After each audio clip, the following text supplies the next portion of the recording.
Welcome to Screw the Commute, the entrepreneurial podcast dedicated to getting you out of the car and into the money. With your host, lifelong entrepreneur and multimillionaire, Tom Antion. Hey everybody, it's Tom here with episode 714 of Screw the Commute podcast. I'm going to talk about the Tor Browser today. Now, if you need some super high security when looking things up online, then you might want to learn about this somewhat famous, or I don't know, maybe we could call it infamous browser. Here's their tagline: browse privately, explore freely, defend yourself against tracking and surveillance, and circumvent censorship. That's their tagline. Plus, it gives you access to what you may have heard of as the dark web. All right, so if you do anything bad there, that's on you. I'm only going to talk about legit uses of Tor.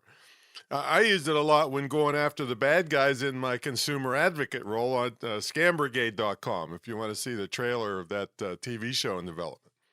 All right, I hope you didn't miss episode 713. That was Dr. Wayne. I think he's related to Muhammad Ali because he has all these sayings and rhymes to remind you to stay healthy. See, if you're not healthy, you can't run a great business. So check that out. Anytime you want to get to a back episode, you go to screwthecommute.com/ and then the episode number. That was 713. All right, make sure you follow me on TikTok, tiktok.com/@ digital multimillionaire. You can put the @ sign in a URL. A lot of people don't know that. And of course, pick up a copy of our automation ebook at screwthecommute.com/automate free. I want you working with people and making money and not fighting with your computer all day long. So those are all the kind of techniques I use to really be lightning fast, taking care of customers and saving lots of time. Okay, let's get to the main event. The torproject.org is where you find this browser, torproject.org, Tor, and then project.org. All right, so this browser gives you a chance to get to the dark web, and most people think of the dark web as all illegal activities. Well, yeah, there's lots of that stuff there for sure, but it has legitimate uses too, and these include you can communicate or browse in countries. For instance, I had a student that was in China, and a lot of the websites were blocked that she needed to get to. So she just got on the Tor browser. There's another way to do this also with called a VPN. But if you put both of them together, you're really upping your security. We'll talk about that later. But it allowed her to get past the censorship stuff.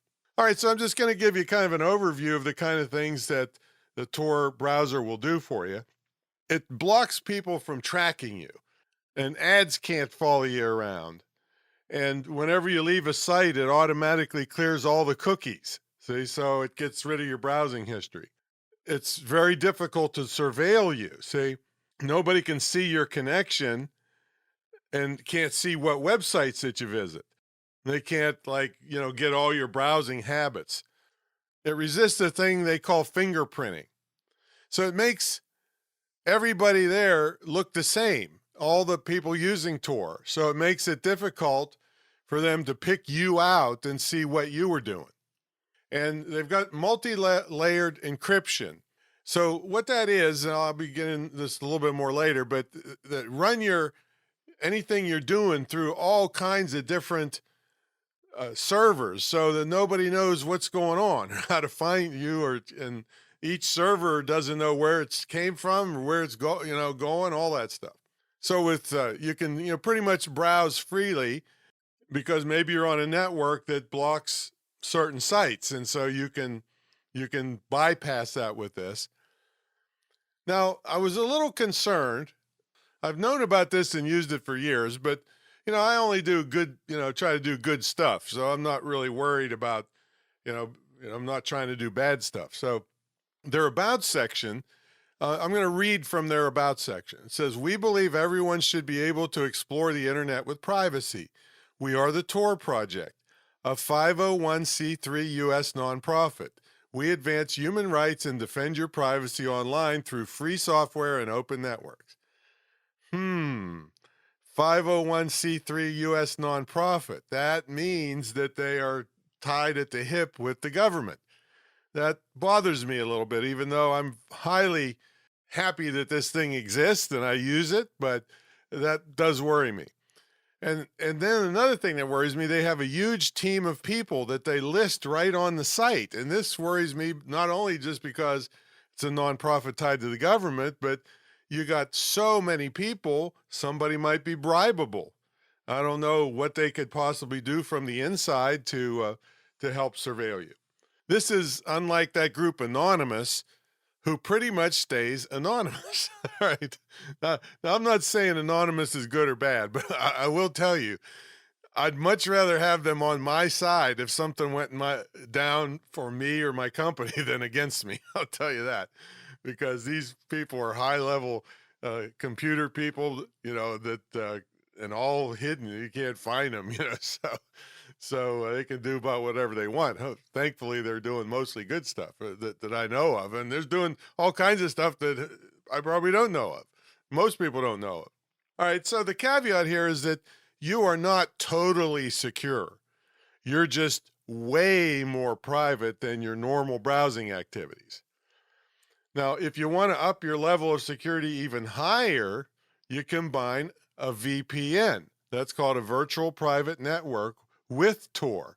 Now, I covered VPNs in episode 589, screwthecommute.com/589.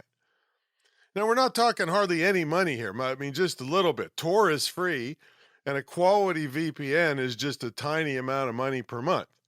There are free VPNs, but I never kind of heard anybody brag about how good they are. All right. So if you combine those two, now you really, upped your security. But here's where you're going to pay with speed, because the nature of the security, things are going to go much slower. And here's why, and it doesn't stink and it won't make you cry.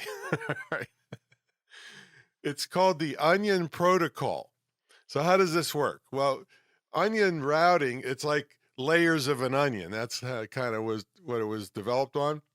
Each layer conceals where the stuff that you're doing came from and where it's going.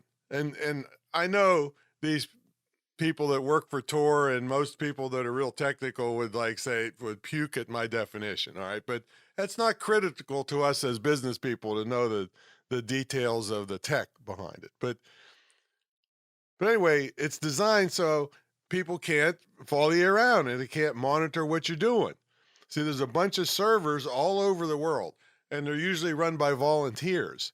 So, and no one knows where the info originally came, and nobody knows where it's going to end up.